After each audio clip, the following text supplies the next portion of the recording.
Hi, Melissa. Hello, Melissa. Hello, everyone. I've been reading the comments and they're so Yeah. heartwarming. I'm sending Yeah. my love as well. It's amazing. Thank you all for joining us today. We have so many wonderful things to talk about. And Yeah. the whole purpose of this series of webinars that we have organized here from the Teaching English British Council is to raise awareness and, Yeah. create a better world for our students. That's what's important. Yeah, Okay. the name of the full event is breaking down barriers, and that's what we're trying to do. So, Catherine, we're really glad to have you with us. You're joining from Greece, right? Are you joining from Yes. Athens? I'm Greek American, but yes, I'm residing in Greece. So I live in Athens. It's really hot here in Athens right now. I don't know what's going on around the rest of the world, but yeah, it's really hot. But this webinar will hopefully offer a cool perspective of things. That's a good positive spin on things. Yes, I've been reading the news and it does seem really, really extreme right there just Yeah. now. Well, I'll tell the audience a little bit about you and then we'll get started. So, if anyone reads the magazine ELT News, they'll recognize your name because you have published a lot of articles on many different areas of methodology there. And if you haven't looked at that, then look up some articles. ELT News. It's a great blog website full of teaching ideas, and that's Catherine's speciality. She specializes in teaching methodology and on being inclusive, on training teachers in inclusive methodologies and also adapting materials to suit diverse educational context. So you work with teachers, Catherine, you work with students, you've published extensively. We're just really happy to have you here today. I think we will get started now. So, Catherine, I'm going to be here as the host if you need me, but I'll turn my camera off. And when you want to, you can share your screen, and then we'll join again at the end to do a Q&A session. Wow. This is amazing. One of the best welcomes I've ever had experienced, on a webinar. Thank you, Melissa. Thank you, Joanna. Thank you all for attending this training. I'm so excited to share with you a lot of things. And I'm going to share my presentation so that we can get down to things. Well, first of all, something that we haven't mentioned yet, although I'm not ashamed to say, I'm very proud of myself. I'm a trans woman. So I'm going to share a lot of my own personal experience as a teacher and as a person within this presentation, so as to familiarize, our audience with elements that we should take into consideration, especially when entering a classroom. Having said this, I think it's time to begin our presentation. So for those of you who are invested in this training, it's going to be split into 4 separate segments. First of all, we're going to talk about statistics, what's going on around the world and legislation, how are LGBTQI youth treated generally. And then I'm going to share some stuff about my own personal journey. One of the most important aspects of this training are the inclusive materials that I want to propose to you. And I'm going to implement real life examples and approaches from my own teaching experience. Having said this, let's begin officially with our presentation. So the question that often ponders us, is it really that bad? We keep talking about how bad it is for LGBTQI individuals, especially LGBTQI youth. So I'd like to see your responses within the chat. Could you please write down your opinion in the chat? I would really like to see what you have to say about this. Is it really that bad in the country that you're teaching for LGBTQI youth? I'll give you a few seconds, to respond. I love some of the responses. So I see here, not at all. Love is love. Okay. And I see a comment here that it is better than when I was younger, but still not ideal. Yes, that's true. And I can also see some other colleagues here. Someone who is bisexual and has received discrimination. It could be better. No, not in the Basque Country. And there's so many more comments that I would really like to read, for the people who are listening to us on our other social media platforms. Well, I'm going to return to our presentation, so allow me to re-share it. And we're going to delve right into this. Now, in the next slide, I would like to ask you a few questions, some statistics.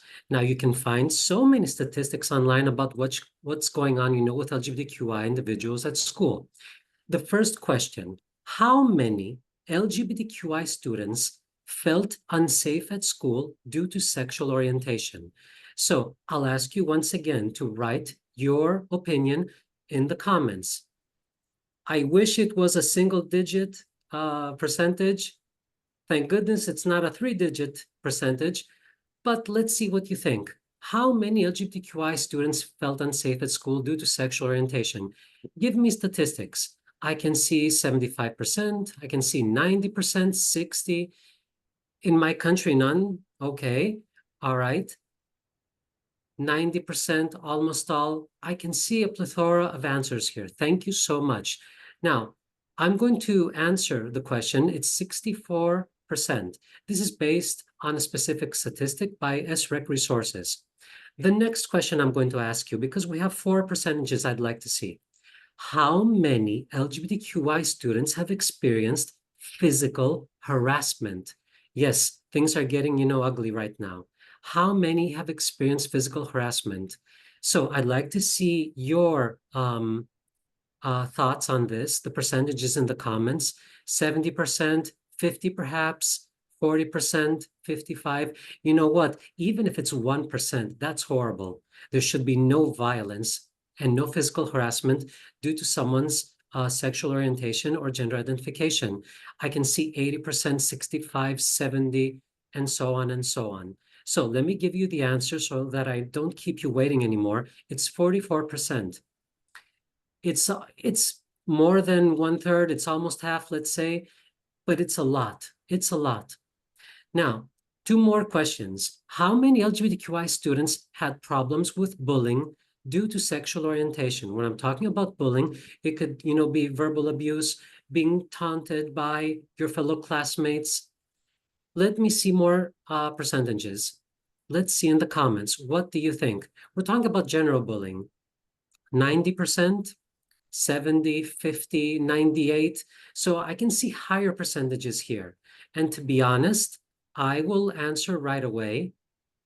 It's 82%. So you can literally say that 8 out of 10 LGBTQI students have experienced bullying. Thus, you can understand my final question. How many LGBTQI students did not go to school for at least one day because of feeling unsafe? I used to feel unsafe. I wanted to skip school. I didn't want to continue school. I became a teacher, but I didn't want to continue school. And I would really like to see your opinion on this. How many LGBTQI students did not go to school because they felt unsafe? Okay, so the comments are pouring in. I can see a lot of percentages here. I can see 15, 65, 70, 80, 58. You know what's interesting about, these statistics? You can actually learn a lot of things about what's going on around the world, things that we would never actually think of. So having said this, I will show you the answer, 32%. Now, is this a serious percentage? Yes, because 1 out of 3 LGBTQI students skip school, which eventually leads to them dropping off completely. So they drop out of school completely. And this is something that we don't want. We don't want students to hate school. This is a map that you can find online for free from ILGA World. It has to do with what's going on around the world. And you can probably figure out from the colors that the countries that have pinkish, red, or brownish hues are countries that are against LGBTQI individuals. Now, in these countries, and forbid me for saying so, being LGBTQI in some countries not only leads to imprisonment, but is also punishable by death.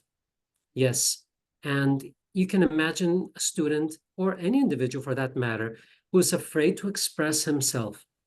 And it's really a shame because this also leads to a lot of bullying in schools and missed opportunities in life to follow your dreams.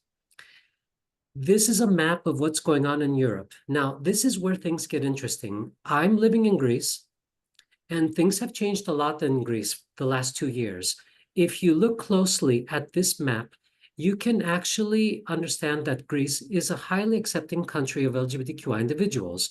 It has a percentage of 71%. Wow, we're really high. But things are not always what they seem. I chose to talk about Greece, a few specific aspects of the legislation that affect students. Okay, because this is what we're interested in, how our students, react and what kind of, repercussions befall them because of some legislations. Now, before I continue, I'd like to stop sharing and say something which is really important to me. I the following, the past few days I've been, observing some of the comments on Teaching English British Council. And yes, most of the comments were so supportive, and I would like to thank you all for that. There were a few comments that, made me scared, a little disappointed. One colleague in particular, I assume he's a teacher, he said that I don't, involve politics in my classroom. It's not about politics.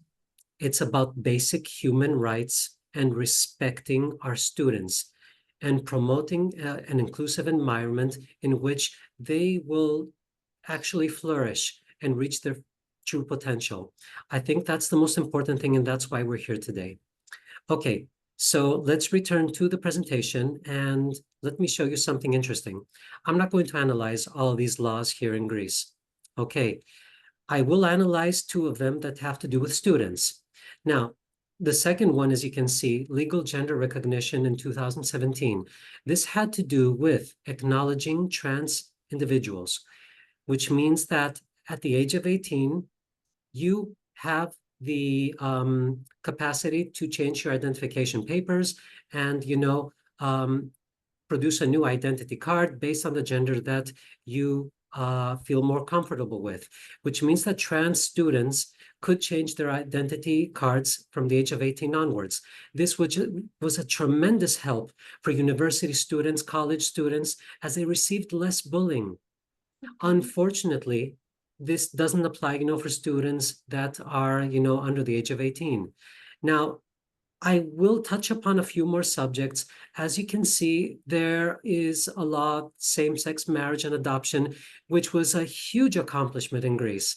And for the first time, families that the parents are of the same sex could come to ask about the progress of their children. They could, pick up their kids, because in Greece only one parent was recognized. It was illegal for the second parent to come and pick up his kid or, ask about the progress of the child. It was horrible. Now the students stand proudly next to both parents, and they actually have improved grades at school. And this is something that we have statistically analyzed here in Greece. So it's very important to have representation of the whole family in the school, the educational environment. Now, we're still a long way to go. And remember, Greece is 71% statistically in, acknowledgement of LGBTQI rights. There are some issues which must be dealt with. Two things that I'm going to point out. It has to do with bullying in schools, bias. There's still a lot of hate, even more so after these, laws were, put into effect. But I think the worst of all has to do with sexual education. I've had parents come up to me and they're like, we don't want to teach sexual education at school because we don't want our kids to know about sex at such a tender age. And I'm like, do you know what sexual education is? Sexual education has to do with so many aspects that students should be aware of, even from a small, young age. One such example that a lot of people are not familiar with: when to say no when someone touches you. Okay, be it a student, a teacher, or even a parent. When is it okay for someone to touch us and when not? Other issues that should be, explained. It has to do with period, for example. A girl might, experience a period while in class, and, students should be aware of such issues. And you know what? In Greece, they were like, we should start sexual education in high school. I think it's too late because there are some girls that have their periods when they're 8 years old. So yeah, there's that as well. Now, let's move on. I'm going to share some information about my own personal journey. It's really important to me. So, LGBTQIA. Let's start off with the acronym, the LGBTQI acronym. What do the letters stand for? I'd like you all to comment in the chat. I'd really like to see if you are aware of what the letters stand for. Maybe you know one, two, three of them. So I would like you all to start, typing which one of the letters of the acronym are you familiar with. So let's see. Thank you. Yes. Okay. Great. I can see lesbian, gay, bi, trans. The first five are easy. Thank you for that comment, because we're going to expand upon all of them because we're broadening our horizons and we're trying to learn new things today. Queer, very good. Okay, I think we got the message. And even though we might know what they stand for, we actually don't know the meaning of each. So allow me to share the answers: lesbian, gay, bisexual, transgender, queer or genderqueer, intersex, asexual. Now, having said this, this is my little helper. This is the genderbread person. We're going to ask the genderbread person to help us, explain a few things about gender, biological sex, gender expression, and sexual orientation. These are the four elements that we're going to use to further explain a few things about what it means to be LGBTQI. I'm going to use myself as an example so that you better understand who I am and what it means to be LGBTQI. Gender identity. So my mind, my heart tells me I'm a woman. Okay, simple as that. Gender queer or queer is when, you're somewhere in the middle. You might not feel like 100% a woman, 100% a man. Maybe you're somewhere in between. And so we have, representation as non-binary, queer, gender queer, and we're going to be talking about pronouns later on. Biological sex. When we're talking about the anatomy of the human body and the reproductive system, my reproductive system is referred to as male. Okay, so that's biological sex, not gender identity. Yes, when I was born with a male reproductive system, and I was given the gender identity of male, which does not, express me. Speaking of expression, gender expression is something that has nothing to do with identity or biological sex. You could be a straight individual, okay, and you can be a cis individual. We'll explain what that is later on, but you might have a more feminine expression or more androgynous, something in between. So expression has nothing to do with the identity or the sex. And finally, sexual orientation. I am a woman, I identify as a woman. I am interested in men, so I'm heterosexual, or as we say, straight. If I were interested in both sexes, I'd be bisexual. If, as a woman, I was interested in other women, I'd be a homosexual. Now, there's something here I didn't expand upon: intersex. If you look at the second category, biological sex, we will see intersex. I would like to devote just a few seconds explaining what intersex is. It's really important for me because there are some people who are born without being able to put them in a specific category based on their biological anatomy. So there are some individuals born with a variety of hormones, not the stereotypical ones of a male or a female, a combination, as you will, or maybe it has to do with the chromosomes. It's not the stereotypical XX or XY. There's a combination. Or finally, there could be, a mixture, a combination of both reproductive systems. Now, in Greece, about 2 years ago, there was a law that protected intersex individuals because around the world, most countries allow doctors to perform cosmetic surgeries on infants without the consent of parents, making them appear more like a girl or a boy without their consent. A lot of intersex individuals have unfortunately undergone these procedures without their consent. And I have had students that have suffered from depression because of this. So I just wanted to share this information with you because it's very important to know what LGBTQI students are going through. Now, having said this, because I said that I'm trans, A transgender person is a person whose gender does not match the one assigned at birth. They said I was boy, I say I'm a girl. Okay, now individuals whose gender identity does not differ to the one assigned at birth are called cis or cisgender. And it's a term used like an opposite to transgender. And you know what? I've heard a lot of people say, okay, there's a lot of, woke terminology that you're introducing to us. This is a term used since the 1990s. We're talking about almost 35 years ago. Okay, by Carl Buys, I hope I'm pronouncing this correctly, a German sexologist.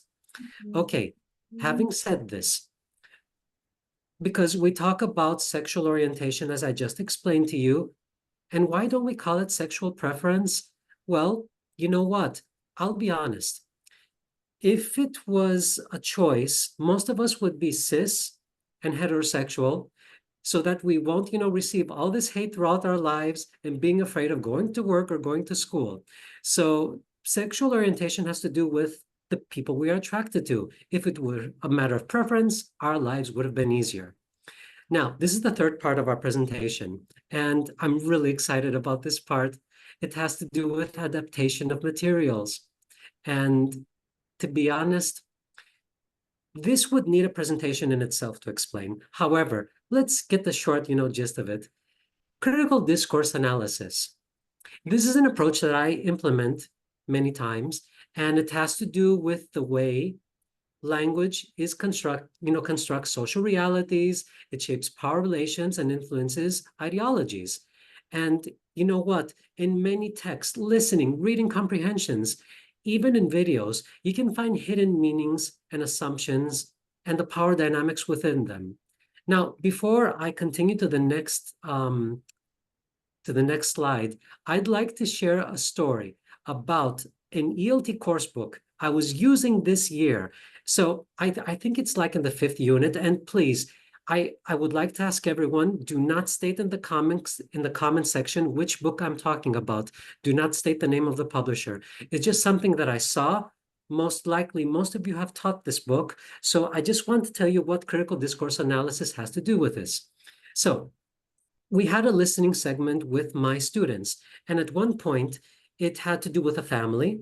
The father came home from work, a white collar worker. He came home from the office. The mother was cooking, and the daughter was setting the table while the son was playing. Now, here's where things get interesting.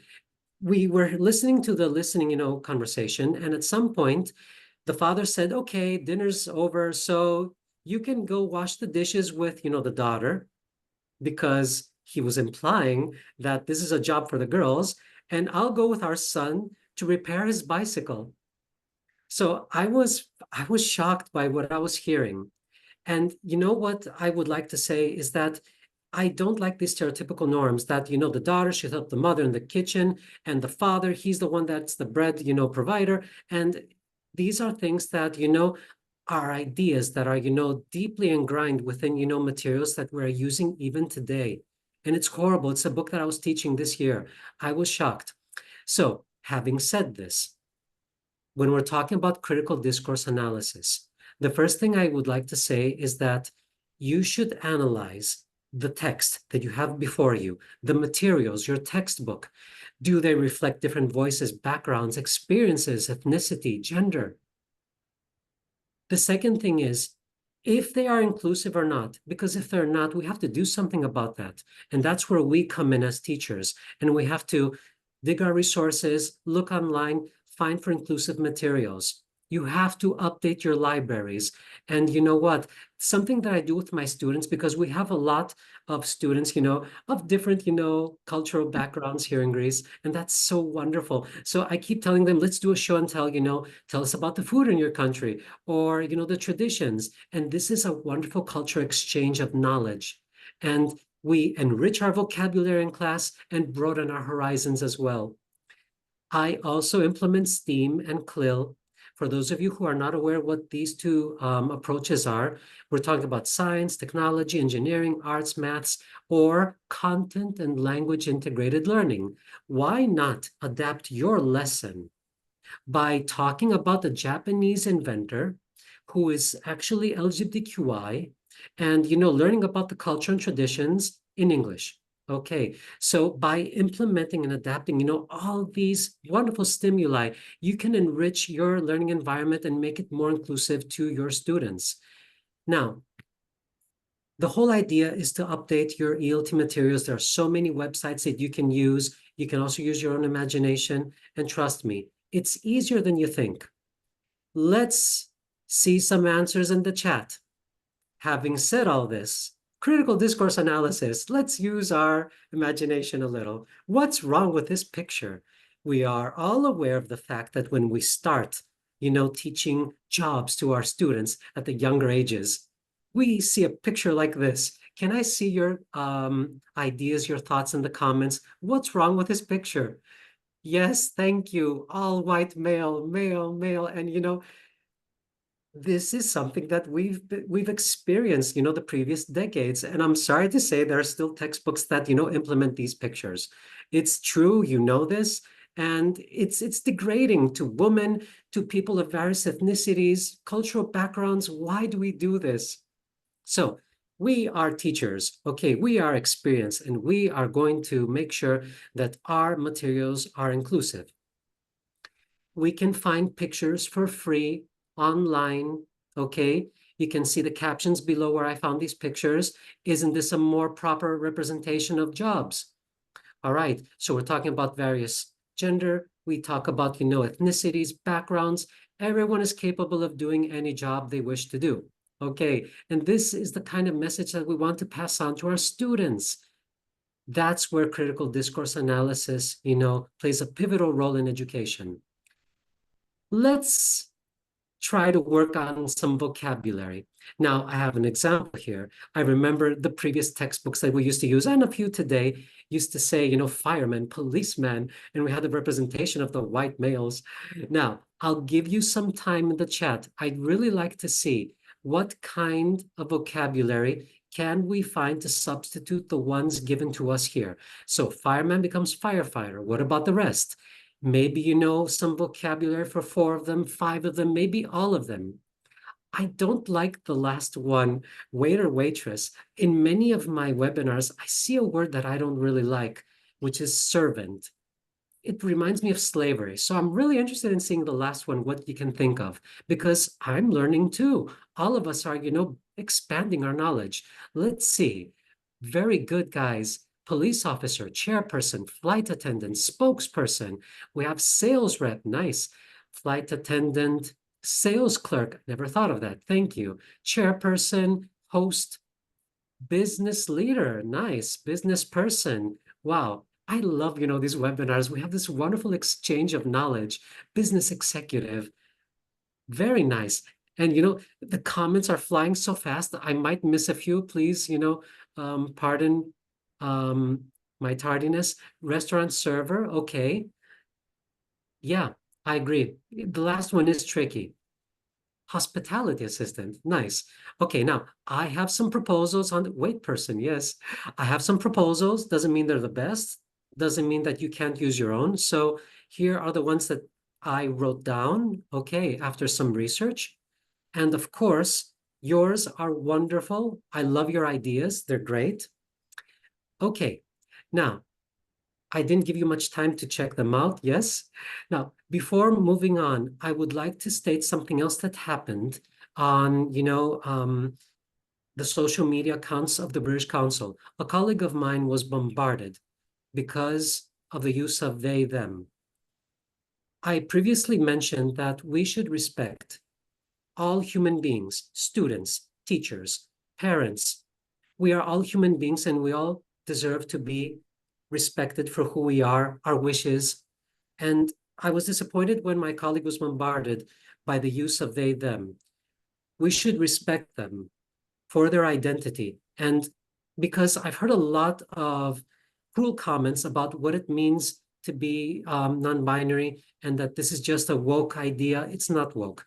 We're going to delve into what it truly means to use, they, them. So let me reshare the presentation and let's get into this. You know what? A few years ago, I was misgendered by colleagues, teachers, in a professional environment. If it happens by mistake, it's okay. You just apologize. It's nothing wrong with that. But doing it on purpose hurts. It hurts really much. And there's a reason why we stress pronouns. It's a sign of respect. And the same applies for individuals who use they, them. Having said this, there is an increasing tendency to use they and all its derivatives, for a singular subject. And this is done not to specify, the person's gender. One such example, someone may not know their tax number. Okay, so we're not specifying gender here. And speaking of which, I'm also going to stress something else. Themselves is a reflexive pronoun, as we're all familiar with. Themself, okay. Singular pronoun, is this a gender neutral alternative? So let's think of it. If you've done your research, you know that you might think, is this a neologism or is it something established? Well, it's actually both. And there has been a recent resurgence as it is used in the context of discussions around gender identity and inclusivity. But for those of you who would do a little research, you will find out, if you just Google it, that it's been in use since the 14th century, even in works by William Shakespeare. Okay, so let's not, jump to conclusions without actually knowing what's going on with these pronouns. Now, I have I wish to use my pronouns on my social media handles. As we are familiar with, most social media platforms now promote social media handles like she, her, in my case here. Why do we have to use, pronouns on our social media handles? I'll be very specific with this. Our students always check on us. Our students always check, our social media handles. They check our social media profiles. When they see that we've actually, added our pronouns, they know that we're allies of the community. So it's much easier for them to open up to us. It's more, it creates, this environment of inclusivity, and they are more prone to participating in our classes. It's a good idea to add your pronouns to your social media accounts. Now, if you accidentally use the wrong pronouns when addressing someone, it's okay. Just apologize, correct yourself, and continue speaking. And you know what? It's okay to ask what pronouns you use. There's no problem with that as well. You can ask your students, a parent, anyone, what pronouns you use. What is not okay to ask is things about your sexual orientation. You don't ask that. I mean, it's rude, okay? You don't ask about a person's transition. And finally, you don't ask anyone about their dead name. I find myself baffled because a lot of people keep asking me my dead name, even colleagues. It bothers me. I mean, I don't want to share, information from my previous life. And speaking about one's dead name, we will see some scenarios in a little that we will discuss what happens, with students who have transitioned and do not wish to use their dead names. Okay, now, because we have to protect our kids at all costs, we don't want to expose them to unnecessary hate. So, two things that a lot of people confuse. It's people might find this slide ridiculous. I don't. Coming out is when someone finds the courage within his heart to talk about who he or she is. And you know why it's important to allow someone to be himself and express about it. If a person feels safe and wants to come out, that's great. If the person doesn't want to talk about his or her own experiences, that's also okay. But what's not okay is outing, when you disclose sensitive information about someone behind their back. Oh, he's probably gay. Oh, I'm sure that this person is trans. My teacher is trans. Did you know that? How many times, they've discussed things behind my back, and it was horrible.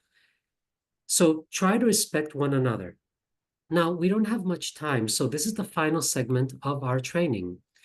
And speaking of final segment, we are going to examine 3 scenarios. And I would like to have, your input on this. 3 scenarios. The first scenario, misgendering and name calling. So let's read this scenario together, and I want your help. I want you to give me ideas on how to alleviate this situation. So a teacher consistently refers to a transgender student by their birth name and uses incorrect pronouns despite the student's request to be addressed by their name and pronouns. Additionally, other students mock or make derogatory remarks about the student's gender identity. How would you handle this situation, guys? I mean, what do you think should we do in this situation? So I would like to see your suggestions in the chat. So let's see. I see some people are typing. I'll be a little patient. Right. The teacher needs additional EDI training. Thank you. Now, as you're typing your responses, I'm going to share something with you. This actually has to do with one of my students. I used to teach this student when she was in the language school I used to teach at, and afterwards she went to university. Her dream was to become a kindergarten teacher. At university, one of the professors refused to address her with the name that she had chosen. Now, she was 19 at the time. She did not have the time to change her documents. And the professor was adamant about it. I'm not going to refer to you with the name that you have chosen. I'm going to use the dead name, humiliating the student in the process. And I remember she called me and she was crying. So I'm going to start reading your responses. I've seen it happen and I confronted it. I'd say if the teacher is a colleague, you could talk to them and organize a CPD like this one. Very good. Workshops on EDI for students start with informing the principal, since leadership should promote an open-minded environment. Thank you. There's so many wonderful responses. I don't have the time to read them all. And you know what? She basically said she didn't want to encourage their transition. I explained this was transphobic. Yes, okay. Awareness will help. There's so many beautiful responses. Thank you all. Due to lack of time, I'm going to show you a few of my own, solutions. Doesn't mean mine are the best. So we have to educate teachers and students about the importance of using correct names and pronouns. Secondly, we have to establish a safe policy where disrespectful behavior, including misgendering, name calling, is not tolerated, and there are consequences. Finally, we have to implement inclusive language policies and training sessions. I would like to congratulate you all because these are the answers that you wrote down in the chat. Thank you. Thank you so much. 2 more scenarios. I barely have enough time. So, exclusion and discrimination. I'm sure that many of you have probably dealt with this kind of phenomenon in your schools. LGBTQI students are excluded from group activities or social events, and they also might face discrimination, which is horrible in an academic setting or even extracurricular settings. Please write down your comments on how to deal with this issue. Yes, I understand that some of your comments previously also answered this situation. So if you have anything new to add, that would be great. So I can read a few comments here from, oh, this is nice. I can see someone who has the same last name as I do. Thank you. That's sweet. It all boils down to kindness and asking those involved how they would feel if someone continued to do something which upsets them. Empathy is the key. Yes, empathy, of course. Okay. Thank you, Melissa, for reminding me that we can, go a little past the time that I have. Thank you. So raise awareness in parents, since these views usually come from family culture. Yes, because these are deeply ingrained, ideas coming from the culture and the family itself. I think this is a far-fetched problem of our time. Teachers bring them close. To solve this problem, work needs to be done continually, incorporating EDI into the curriculum. Yes, I agree 1,000%. Okay, so Bob Marley said, stand up for your rights. Yes, that's true. Okay, now I can go on because your responses are wonderful and there's so many. Thank you. Thank you so much for participating in this. Now, I want to apologize for my throat. It's kind of sore because I have the air conditioning on and, it's kind of, playing a number on my throat. So organizing workshops or seminars that promote diversity, inclusion, and acceptance. You answered this. Thank you. Facilitate open discussions in the classroom. Would you actually have an open discussion in the classroom about exclusion, discrimination? Have it in English. Even, share some vocabulary that they are not aware of. Okay. And this is something that I've actually observed in private schools in Greece, the formation of LGBTQI support groups and alliances. This actually promotes safe environments for school children to actually, bloom and reach their true potential. Now, if there is an LGBTQI support group within a school environment, the hostilities and the hate, approaches actually diminish to a minimum. All right. Now, the last example that I'd like to share with you. Let's look at this scenario. The school's curriculum either ignores LGBTQI issues entirely or presents them in a negative, or stereotypical light. LGBTQI history, culture, and culture abuse into society are not adequately represented, leading to a lack of understanding and acceptance among students. Now, this is a culmination of everything that I taught earlier. Okay, let me see your ideas of how to make our curriculum more inclusive. So let's sum up what we talked about today. Let's look at the chat. So our school says here promotes Pride Month, which is great. I don't know if this was for the previous one or not. No, it's just typed in, yes. Okay. And I'm also reading some other comments that are flowing in. Let's see here. Let's see. Okay, because it's scrolling all the time. I'm trying to stabilize, the comments. It says here, post a safe space sign, use inclusive language. Thank you, Joanna. Thank you. Inclusive learning materials in your teaching practice. Okay, you should include these. Introduce your pronouns. Thank you. Acknowledge diverse family structures. Wonderful. Gender neutral bathrooms, something I didn't, touch upon at all. Invest in PD. Don't tolerate bullying or discrimination. No one should tolerate bullying or discrimination. Join or start a GSA at your school and be a role model and ally. It's not difficult, everyone. Okay.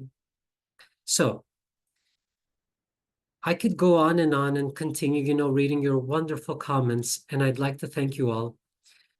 However, I'm going to read, 3 proposals on my behalf. Doesn't mean that they're the best solutions. So you have to advocate for inclusive curriculum development, be it a teacher or a student, even a parent. Provide resources and materials. Now, this is something that I do with my colleagues. I actually share my own personal materials with the schools I teach at, and I say, everyone, here, you can keep them, all right? Use them in a positive, productive way to promote, inclusive teaching practices to make it, even better for our students to learn and reach their true potential. Finally, incorporate discussions about the LGBTQI topics in their lesson plans. I mentioned earlier, have a CLIL, based on an important LGBTQI character or on something that, they invented or about a festival or a culture, activity, anything that has to do with LGBTQI culture. And you know what? I'm going to leave this for last. We are fully aware of the fact that there is a university that certifies, examinees for for English certificates. And now in the speaking, sessions, they are including representations of same-sex couples with their families in the speaking segments. And yes, they are using them now in the visual materials. So it's not only a privilege, it's our responsibility to incorporate new materials that are more inclusive within the curriculum and prepare our students properly, not only for the exams, but as human beings and future pillars of our society. Okay, now, as we are approaching the end of this training, what are the 2 things that you have learned from this webinar? Could you please, share 2 things that you've learned? I hope there are more than 2, but at least 2. It would make, me and the rest of the team very happy to know that we've contributed to a better learning environment for all our students. So I'd like to see in the chat 2 things that you have learned from this webinar. I would also like to share something with you. I'd like to give you a gift. Okay, before, I say goodbye, I'd like to share with you something very special to me. A few years ago, I lost a student to cancer, to leukemia. And my students told me that it would be a good idea to write a book. I've written more than 40 publications in ELT. I'm very proud of that. However, this is the book I am mostly proud of because it's to cherish, the memory of my student that I lost to cancer. It tackles real life health issues, it raises awareness, and it's free to download. You can visit my blog. You can Google katherinereilly.blog, and it's a publication that you can, download for free. You can actually use it in class if you want to spread awareness about, leukemia. So thank you so much. And I would also like to thank everyone on the team for, supporting this initiative, for supporting me, because it's not easy to come out, publicly in front of a huge audience of teachers and, share, information about my own personal life. But I've received so much love, compassion, support from the teaching English staff from British Council, everyone on the social media team. It's it's something I don't know how to repay. Thank you all for your love. So I think that that's it for my presentation. I'm open to Great. questions and anything else that you'd like to ask me. Oh, well, first of all, thank you for your thank you, Catherine. Yeah, That's unexpected, but yeah, of course, we're here to support anyone who is interested in supporting other teachers and helping them learn. I mean, I'm sure lots of teachers who are watching this really appreciated that you have taken the time to explain things to us in a really simple way that maybe some people didn't know. And we teachers need the basics, right? If we're going to then go on and learn more. And I learned lots from your presentation, and I thought that that was an area that I knew about already. So thank you. Um, let's we have all time for learn. We all questions. learn. I keep learning Yeah, new things every day. I mean, yeah, there's no limit to what we can learn. Thank you. Yes, yeah. sorry for interrupting. Yeah. Yeah, let's go to questions. So anyone, if you have questions, if you're watching on Facebook, you can write them in the comments and the team will pass them to us. If you're here in Zoom, we'll write them here in the Q&A and we'll take a look. So well, while we're waiting for questions to come in, I'm actually reading the comments. I'm yeah, let's overwhelmed take a with look. joy. I mean, I'm going to cry. This is amazing. I mean, I don't know how to reciprocate all this love. Thank you. Thank you all. Thank you so much. I mean, I love you too. Thank you. It's Yeah, amazing. Thank you. And one yes, thing that I've learned from this webinar is that all these teachers, or so many teachers, interested in this topic because really it's like my colleague Joanna said in the yeah, previous webinar, it's about inclusion. Inclusion is at the heart of all of this, isn't it? It's respecting and keeping everyone safe and everyone included in education. Well, yes, indeed. I actually thank you, Joanna. I see that she shared the handout for my webinar. You can actually download it now. It has some extra, stuff for you to delve into, all right, to expand upon what we talked about today. Now, yeah, that's my canary. I don't know if you can hear it. I Yeah, can actually. it's really hot, so I brought him inside. Yeah, he's excited too. Yeah, thank you. Well, Okay. thank you for joining us, Catherine Scaneri. We're being Well, bombarded with thank you and I love yous, and I'm trying to look for questions. yeah, there's a lot. There's so many thank yous. There's some comments that Yeah. say this presentation could be presented in all schools because maybe all teachers need to go through this training.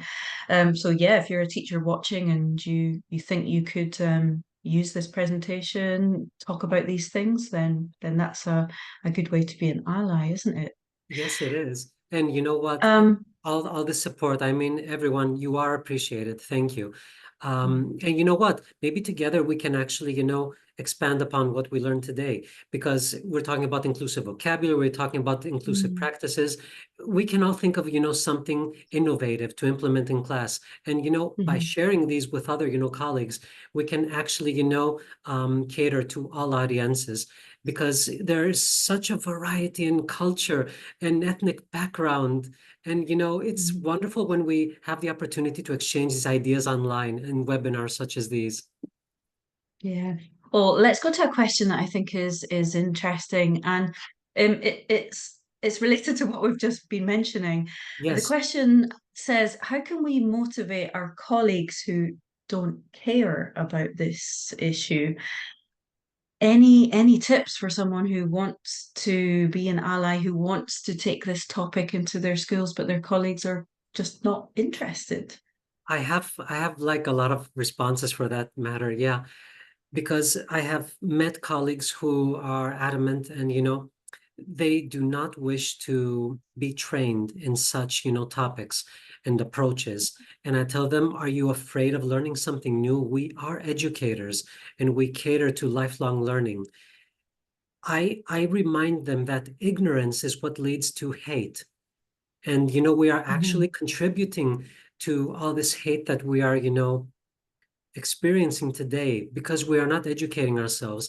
And many a time I tell them, you know what, you have nothing to fear. You can sit down, actually listen to a training that might last 20 minutes, 40 minutes, and make up your own mind if it's brainwashing or not, or if you can actually include some of these practices in your classroom.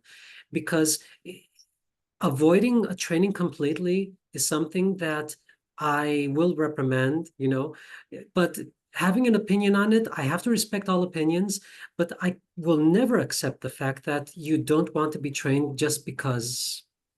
I mean, it's something that means that as teachers, I mean, we should always advocate, learning.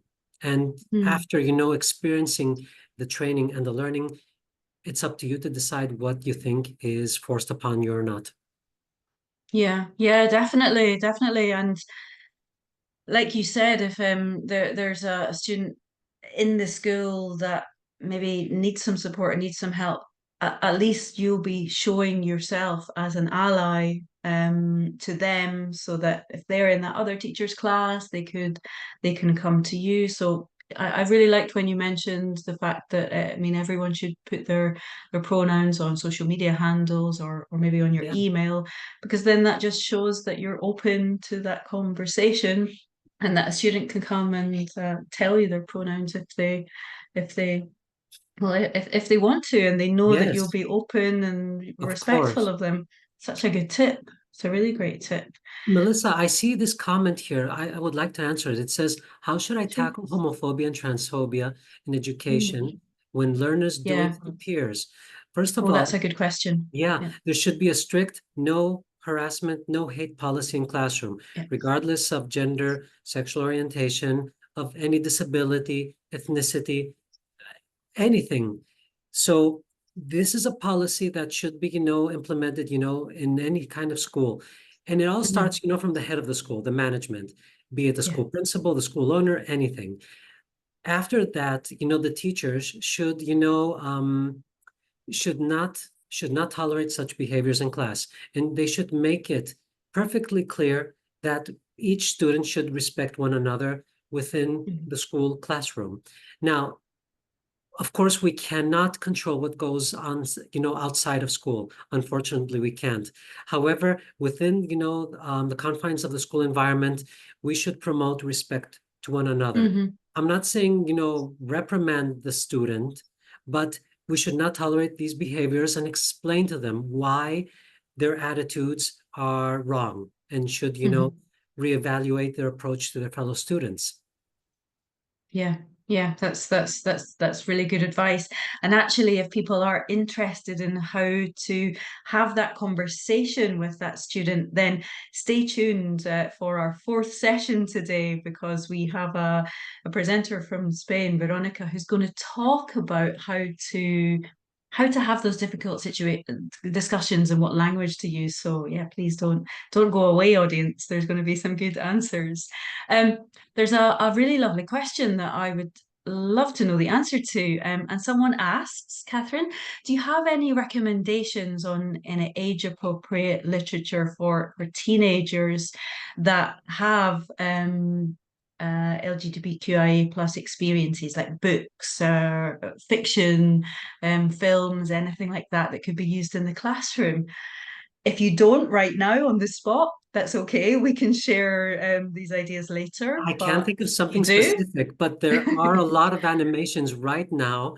I don't want to Okay. promote, different cartoons that I'm a fan of, but there are two very popular cartoons that, actually have same-sex couple parents within the cartoons. Hmm. The language used, the English language is very basic for young learners. Okay. Hmm. Okay, I can share one of them. The Loud House is one such Okay. example. And you know what? There are also many publications from a young age that have to do with promoting what it means to be different. And I'm not going to advertise any books here, but you can find a huge list of publications just by typing LGBTQI content for young learners. Okay, you can Great find a tip. lot. You can find a Well, lot. maybe people are watching on Facebook and they've got some links. They can share I them can do with that us. later. Yes, I'll That'd I'll be I'll great. chip in later. Yeah. And so we don't have any more time now, but Yes. just a final thank you, Catherine. Thank you to such a wonderful, loving audience that we've had today. Thank you to Naomi and Marcus who are working with us on Facebook, and thanks to Joanna who is moderating this session on Zoom. And you're coming back, aren't you? You're coming back to do a Q&A session Yes, on we have a Facebook. panel. Yes, we have a panel beginning of July, if I'm Fantastic. not mistaken, 5th of July. So we have a lot 5th of of things to July. discuss there. I'm really anxious about it. I can't wait, and I hope to see all of you there during our Great. panel. Great. All right. So yeah, come back another time and talk to Catherine. We'll see you all soon. We're going to have a Thank you, short break everyone. and then Thank we'll you then we'll all. be back. Thank you. Goodbye. Goodbye. Goodbye. Thank you.